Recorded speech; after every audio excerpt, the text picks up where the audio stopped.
നമസ്കാരം. വാരപ്പെട്ടി കവലയെ ഹരിത ടൗൺ ആയി പ്രഖ്യാപിച്ചു. Panchayat president P K. ചന്ദ്രശേഖരൻ നായർ ഉദ്ഘാടനം ചെയ്തു.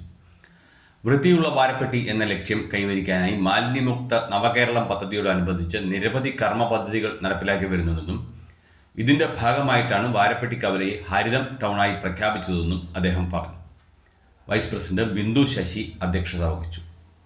വാരപ്പെട്ടി ഗ്രാമപഞ്ചായത്ത് ജനപ്രതിനിധികളും വ്യാപാരികളും ഹരിതകർമ്മ സേനാംഗങ്ങളും വിവിധ സർക്കാർ വകുപ്പുകളിലെ ഉദ്യോഗസ്ഥരും തൊഴിലുറപ്പ് തൊഴിലാളികളും സന്നദ്ധ പ്രവർത്തകരും സംയുക്തമായി വാരപ്പെട്ടി കവല ശുചീകരിച്ചു. തുടർന്ന് വിവിധ ഭാഗങ്ങളിൽ ചെടിച്ചട്ടികൾ സ്ഥാപിച്ചു. വികസന standing committee chairman M S. Benny, ആരോഗ്യ വിദ്യാഭ്യാസ standing committee chairman K M. Sayyid, മെമ്പർമാരായ ബേസിൽ യോഹന്നാൻ, കെ.കെ. ഹുസൈൻ, പ്രിയ സന്തോഷ്, ഷജി ബസി, വ്യാപാരി വ്യവസായി ഏകോപന സമിതി പ്രതിനിധികളായ N R. Sajeevan, E M. Rahim, panchayat secretary M M. Shamsuddin, medical officer doctor Anila Baby, assistant secretary K K. Prakash തുടങ്ങിയവർ സംസാരിച്ചു. ഹരിതകർമ്മസേന കോർഡിനേറ്റർ ശാലിനി നന്ദി രേഖപ്പെടുത്തി. M4 മലയാളം, കോതമംഗലം.